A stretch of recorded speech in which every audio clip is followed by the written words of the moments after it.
19 years after she ran away from home, 13 years after she married a stonemason, 12 years after her daughter was born, and 11 years after she got out of prison and pretended to put the past behind her, Jane Poole sat at her desk in the history department office, surrounded by travel receipts, supply requisitions, and reimbursement forms, spring rain pounding the window behind her, and stared in shock at an email. It wouldn't have looked unusual to anyone peering over her shoulder. It would have looked like spam. That's where she'd found it, the spam folder. But it wasn't spam. It was from her.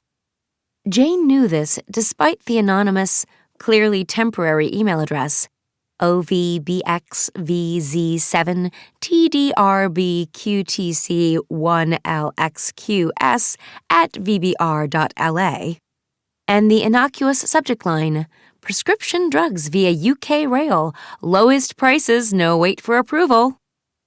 She wouldn't have opened it if not for UK rail. That's what meant it was from her. The contents of the email consisted of one line of text and one image. The text read, "No appointment needed, no waiting, call today." The image had been hidden from her by the email client, leaving only a small broken image icon beneath the text. She moved the cursor over to the icon. The words "Load image" appeared beside it. Her finger hovered over the mouse button. If she clicked, she could see what had been hidden. Instead, she took her hand off the mouse and hit the delete key. The email disappeared. Jane involuntarily gasped. Sweat had broken out on her face and under her arms. She stood up, and her chair rolled backward and crashed into the bank of filing cabinets. Across the room, Lydia and Carmen looked up from their computers. "Are you going to the commissary?" Carmen wanted to know. "Can you get me a scone?" I wasn't. No, actually. Yes, I can get you a scone." "Currant, please. Cranberry is a last resort, not the one with the figs." "Got it. All I have is a 20. Can I pay you after lunch?" "Anytime." Jane drew a deep breath, smoothed her sweater, and slipped her bag over her shoulder. She walked to the door, opened it, and entered the hallway. Students hurried past her on either side, about to be late for class. Their shoes squeaked on the linoleum, wet with tracked-in rain.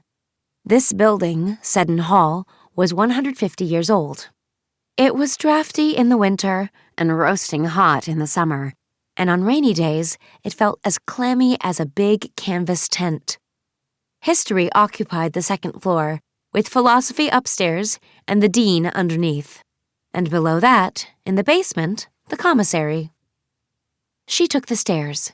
Students sat on them, gazing at their phones. Jane was 35, hardly old enough to start bemoaning the habits of youth, but she could not understand the students' obliviousness to the space they took up. They sat on the floor outside professors' offices, with their legs extending across the hall, and looked shocked when you asked them to move. They blocked doorways with their enormous backpacks and spread their possessions over as many chairs and tables as physically possible. And then there were these two, the stair-sitters. It was like they wanted to be kicked. "Excuse me," she said to the two girls in her way. She couldn't go around them as the custodian was mopping the stairs. He clearly was annoyed with them as well, but perhaps had hoped they'd move of their own accord. They didn't look up. "Kids," Jane said, more loudly now, "you're blocking the stairs?" One of them craned her neck to look up. She blew a lock of hair out of her eyes and said, "You can go around." "Get the fuck up," Jane said. "Now." She hadn't heard this tone of voice come out of her own mouth for years, not since Chance insisted that they enter therapy to talk about her anger and its effect on their marriage. It was the voice that had frightened their daughter, the one Jane deployed when her bare foot was jabbed by a wayward toy, or when she was pestered too long for a snack. For much of her adult life, this voice had been a vital tool in her defensive arsenal, a warning and a threat.